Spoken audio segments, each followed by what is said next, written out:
એ કોઈ એક તાલુકાની નથી, આ 14 તાલુકા 20 લાખ મતદારો છે। આજે મોટા પ્રમાણમાં ઠાકોર સમાજ છે। ઠાકોર સમાજને મારી બે હાથ જોડીને વિનંતી કે કોંગ્રેસ પાર્ટીએ આ સૌથી મોટો ઠાકોર સમાજ છે, દલિત સમાજ, રબારી સમાજ, લઘુમતી સમાજ, ચૌધરી સમાજ, એ કોંગ્રેસ સાથે સંકળાયેલો તમામ ઇતર સમાજ એમ કે આ વખતે ઠાકોર સમાજના ઉમેદવારને ટિકિટ આપો ને એમાં ગેનીબેનને ટિકિટ આપો, એટલે તમારા બધાની ભરોસે ટિકિટ આપી। વડીલો, જાહેર જીવનનો વ્યક્તિ કે આગેવાન, એ આગેવાન કેવો હોવો જોઈએ કે તમારા નાના મોટા પ્રસંગમાં આવીને ઉભો રહે, તમને સહેલાઈથી મળી શકે, તમારું નાનામાં નાનું કામ હોય તો કરવા માટેના પ્રયત્નો કરે, કે ના મંજૂર થયું હોય તો રદ કરાવવાનું કામ આગેવાનનું નથી। આગેવાનનું કામ એવું છે કે એ ભલે ચાલુ રહે ને બીજું મંજૂર કરાવવું, પણ આ તો મંજૂર થયેલા કામો પણ રદ કરાવે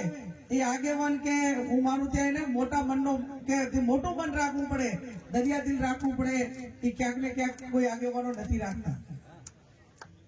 2007માં વાગીલાલભાઈ, તમે કદાચ એ ટાઈમે બધા જાહેર જીવનમાં હોય કે ના હોય,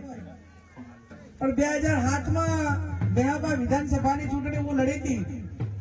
આદમલજી ના બધા આગેવાનો હતા, તાર તો મારી તો ઉંમર નાની, આ બધા આગેવાનો બધા, પણ એ ટાઈમે ક્યાંક સંકલન કરવામાં કામમાં ઘણી ઉણપ રહી ગઈ હતી, તો હવે 18 વર્ષ એના પછી આ 18 વર્ષે હવે આવી છું, હવે રી ઉતરી કે નથી ઉતરી એમ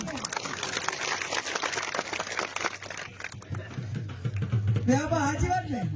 2007 ને 2024 એટલે 18 વર્ષ થયા, અને 18 વર્ષમાં આ ગામોની અંદર આ 18 વર્ષમાં મારો કાયમી, મેં અગાઉ કીધું હતું, કાયમી પારિવારિક નાતો રહ્યો છે। તમે ખડાશો એમ કરવાથી ચૂંટણી નહીં જીતાય। આજે આપણા સમાજના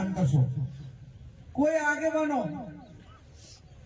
પ્રચાર કરીએ નુકસાન કરતા હોય તો એમને તમે 5 ગંઢિયા 5 ગામના આગેવાનો ગામના નામ માને તો હગાવાલામાંથી દાદુ,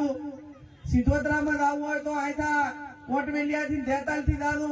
દેતાલ વાળાને કોઈને કેવડાવવું હોય તો સિદ્ધોતરામાંથી ને